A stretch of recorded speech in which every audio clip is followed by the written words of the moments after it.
Hi guys, I don't think I've ever cast same game twice so far, but this time I'm doing exactly that because, well, I titled it last time BLODIR is a masterclass, but I was actually casting it live, so I'm paying attention all around the map. This time I actually want to focus on what he is doing, so he's open skill 69, one of the best in the game, and as you can see, the star also tournament winner. So I actually want to see what he is doing. So starting with 2 solars after the maxes, which is, well, what I also do.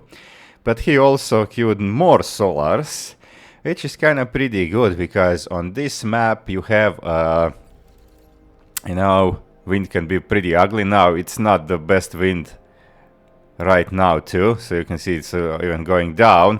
So I actually like more when a map has like, I like more when wind is like between 5 and 15 than, for example, between 0 and 20, because you know, if the minimum wind is 5, that you are like you're never gonna get really ugly wind. But you know, if minimum is 0, then you can get close to 0, and then that's not really that hot. So he already queued all the maxes with his commander, and he is now going ticks. So he is doing, those guys usually do that, they queue the things so they don't have to macro while they intensively micro, because ticks of course need intensive micro, and there is also tick from his ally. So I'm only having one con for now. That's why he needs to, because ticks, the earlier you get them, the better they are later when there is lasers here. If those lasers would be, look at this, they are queued over here. If those lasers would be here already, then no ticks would come through. And now, yeah, because this is all the experience lobby, nobody is below chef 5 and nobody's below open skill 19, so that's all these guys are very experienced. So what many guys would do is actually like make few ticks, and then what they do, so you can see that he's trying to kill this and then just transition. But what BLODIR is doing is actually following with more ticks, and now you think you are out of the water by killing these ticks, but surprise, surprise, there is 6 more ticks coming, and these guys now mean business, because now defense is not ready. Now he is not paying attention anymore. Look at this. And now these things killed a con, and already, like, that con is a big thing, and they will do more. So, and more ticks are coming. So yeah, that's kind of tick pressure is actually pinning the enemies down and preventing them from counter pressuring, because they are so busy dealing with these things at home. Okay, these guys, oh no, they're actually not killed yet. Okay, they will probably be now, but look at this, and now this allows him to actually get here. Okay, so it's already these things over here, but when he realizes this, I think he will... Did he cancel the... Okay, he did. Okay, so he realized, okay, this is not going. I think this he will also cancel this, if I remember this correct. Ah, okay, no, cancel all this, just outside, and now this very smart move. Look at this, building this, and then, I mean, this will not react to this immediately. It kind of comes like neutral, so only when he builds this thingy. But oh, why this is actually stopped shoot? Okay, is Vasinian powered? Doesn't seem like. So this is very clever move, Beholder, behind this. And now he has these guys that can outrange the static defense. And see, he's actively repairing this one. And now this commander is actually in trouble. In the meantime, Okay, so you can see that he doesn't have a lot of eco over here, because he is well, concentrated on having effective units over here to early pressure. That's very important. That's why these guys are good. They have good APM, and they good APM, why not use it? So good multitasking. So, and now we'll have this thing going over here. And now these guys also have pretty good veterans. Look at this. This guy has no kills, but maximum health already is 47%, and reload minus 19, because of course by dealing damage you also get veterancy. And now, now Light Wolf is paying attention somewhere else for a few seconds, and Commander, now it's already a disaster for this team.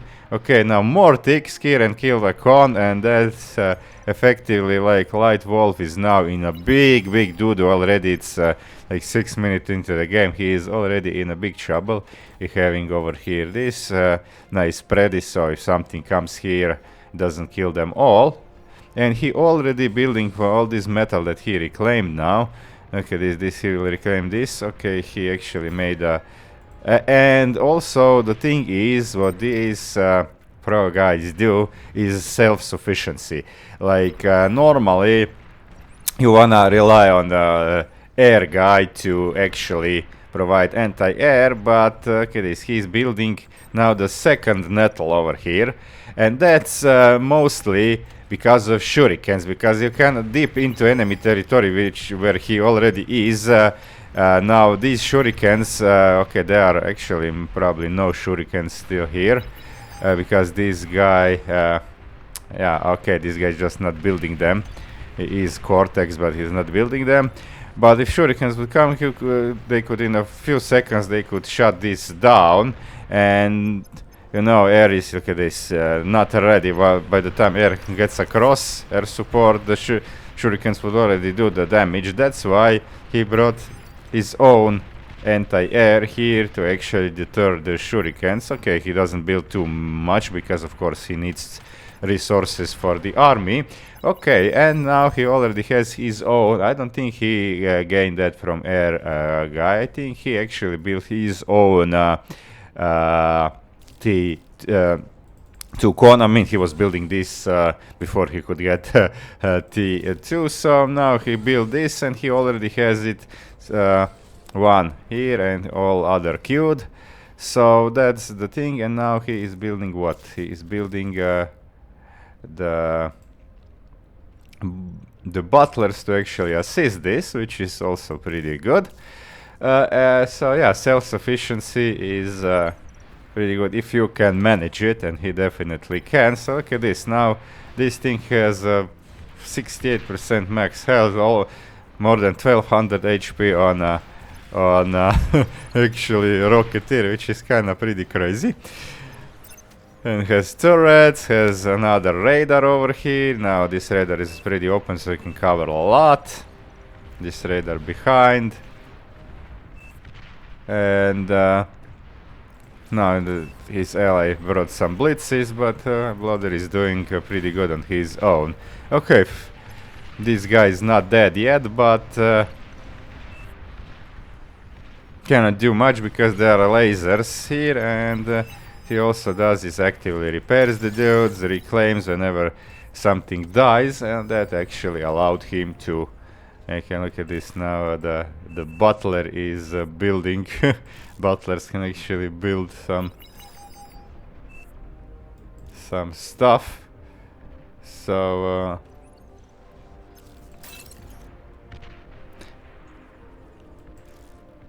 that's the thing with this.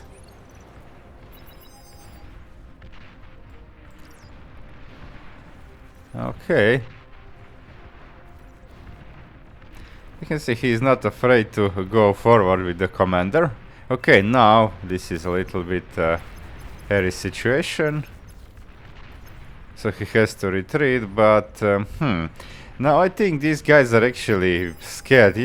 Maybe they should try to bust this. Okay, there are blitzes that would come to help, but if they don't do this, soon the situations will become worse. So see, on his reputation is actually now putting these guys behind. Okay, it's I mean, there is a star, there are blitzes. I mean, look at it, these guys are here. And I think they could have actually bust this, but not anymore, because now the first fat boy has arrived.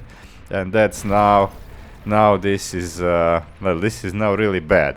Now what you will see now is actual control, because fat boy does a lot of damage, a lot of splash damage. Now they realize there's a fat boy, and they're gonna try to bust it with well, a lot of small units.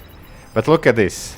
He actually targets the right thing. You don't want to target here because you're doing inflicting a lot of friendly damage, but he is actually actively targeting these centurions with the fat boy, while lasers and okay, now the crossbows, they're anti-air, but yeah, lasers and commander, they killed all the pawns, and now fat boy killed the centurions, and now all this is dead, and even the res bots. And now BLODIR actually has a ton of metal. Look at this, is 1.8k metal over here to actually reclaim, and can't be stopped because fat boy is patrolling over here. And I believe there is more fat boys here being, you know, now he is going for jammer and for a radar, but to have that mobile. Now his ally helps with blitzes, so yeah, that's the pros do it. You can see actually more solars to ensure this was built. That was before this was built, because wind is unstable. Okay, and building this, let's see economically how he stands. Economically he is actually, look at this, he has 100, okay, let's see if he's reclaiming currently, no. So he has 99 to, well, 100 and something, while nobody else comes even close. Even the, okay, who is the tech guy? Tech guy is this guy. Okay, he is the lowest actually skill, but he is only on 48, and energy-wise also BLODIR is way ahead of everybody else over here. You can see 1.83. Nobody else is even close to him. Now they're trying for second boost, and let's see. Okay, now the Shuris are coming, but now we have his ally having these, and also building more. You see, one is already ready, another build, more being built. So yeah, too much AA, says this guy, and it is. He cannot do anything with Shuris, and now they are actually coming to bust this. So this was never even taken. Because BLODIR, okay, and now commander goes down. There's the second one. So now the red team is has only 3 left, and that's the thingy. So now he's gonna put pressure over here. He has welders to stop any possible spam. He's got fat boys. Oh, well, one fat boy. Okay. Flank attempt has been thwarted.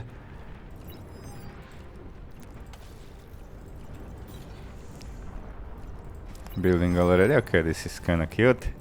Building, well, having built already his second thingy. All the maxes over here. And now, I guess 70 OS using them is a troll. Okay, so now, okay, we do have 2 gauntlets here. I mean, gauntlets... this commander is in trouble. Oh, and flank maneuver here.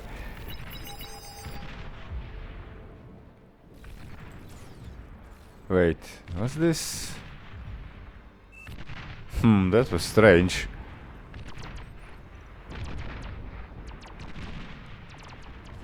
What's this allied unit that kill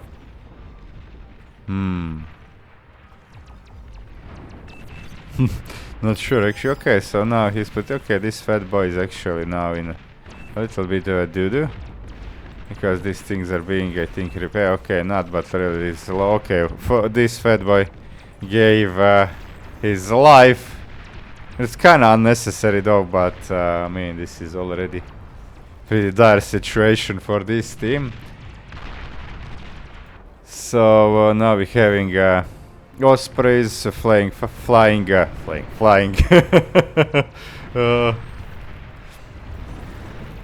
Fat boys over here. We also have a stork, and yeah, this was also produced by himself because you can see that he actually has okay, maybe he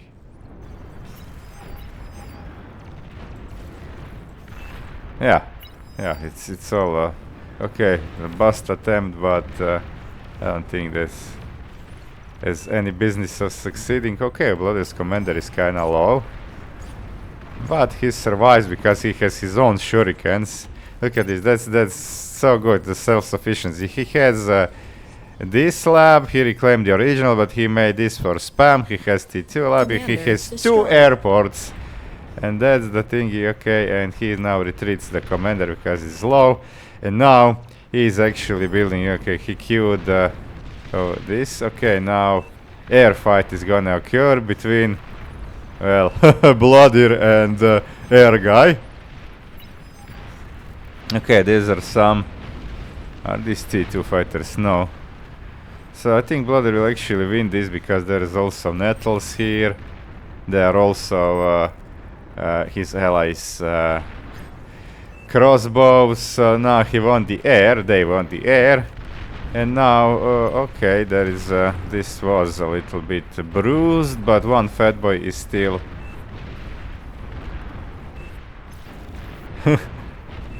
Okay.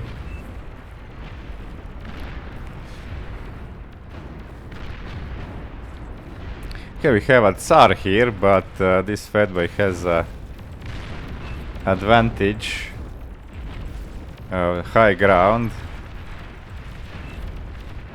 So while Tsar is firing on this, I mean, Tsar can defeat the fat boy in a straight up fight because he's firing faster, has a lot more DPS, but yeah, now we have a rattlesnake, and look at this, look at the range, the red thing over here, what can cover. So it can shoot this, it can shoot this whole base except this, it can shoot this part of the base.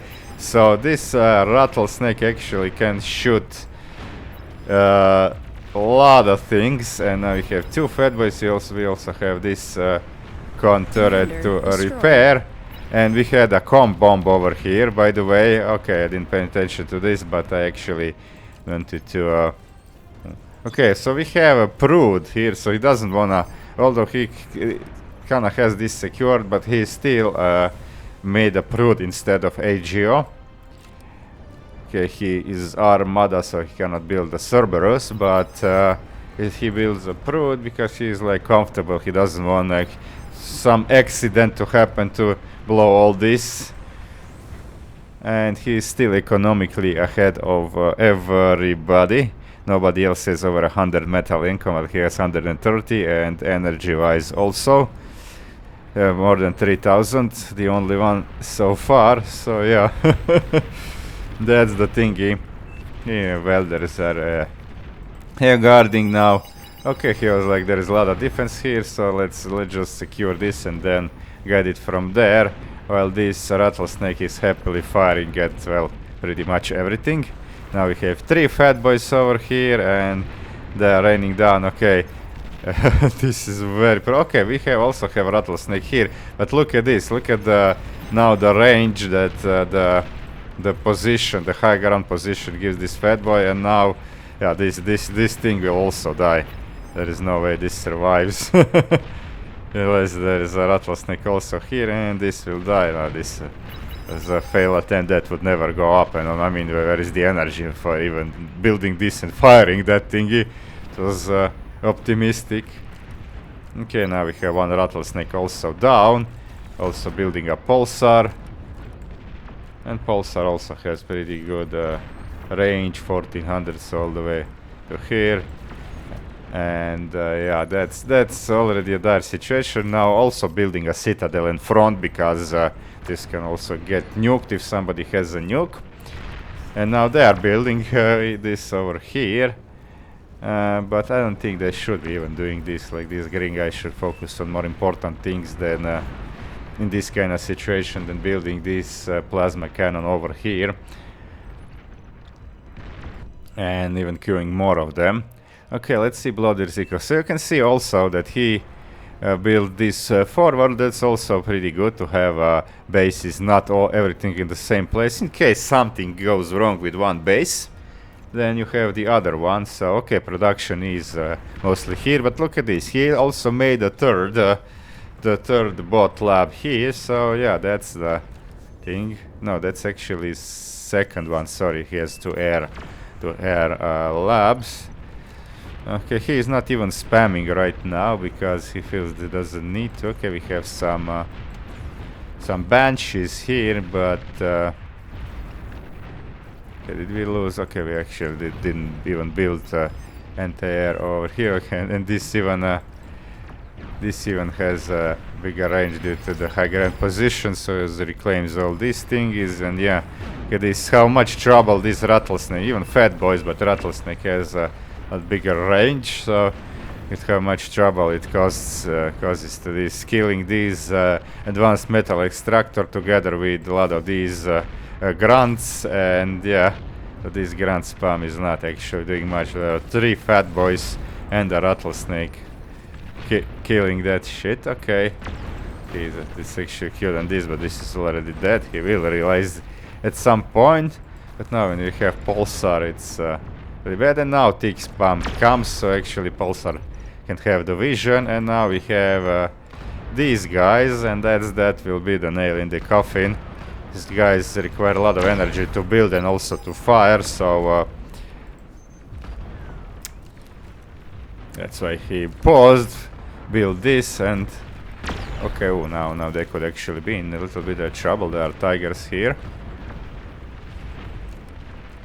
Okay, we're having welders in front to both spot and well, see things. More nettles. Yeah, now this base is pretty much devastated over here. Okay, all these has been, and yeah, the Daddy Payne says this is so nasty. They spec'd him, otherwise he would be a team leader for the red team, because he was kind of sleeping on the job. Daddy Payne is, I believe, 53, or 51 or something like that.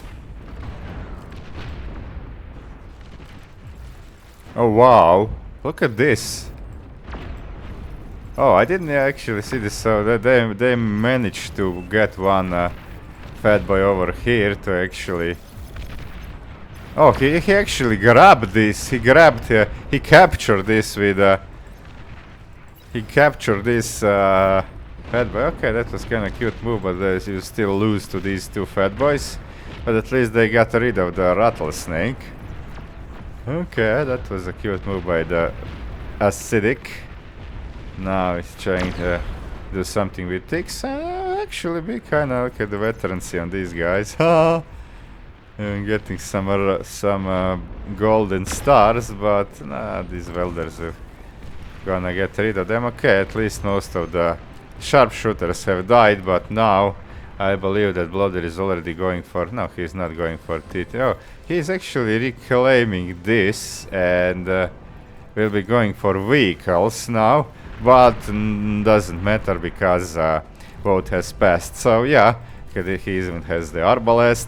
So yeah, that's the thing with self-sufficiency at front and being very aggressive and knowing to build like that. That small wall with perimeter camera, that's what gave him the advantage. So you can see that he was doing everything. I think TM8D is here on front because he actually, you failed to see this, but at some point he flew to commander over here. You can see the commander wreckage here. So he flew the commander here, and he devastated this base before commander died. So that's why destroy enemy resource production goes to him. Otherwise, I think it will also would go to BLODIR. You can see that BLODIR is also the second here. Okay. So that's it, and BLODIR produced most. Let's see how much he actually did produce. Team stats.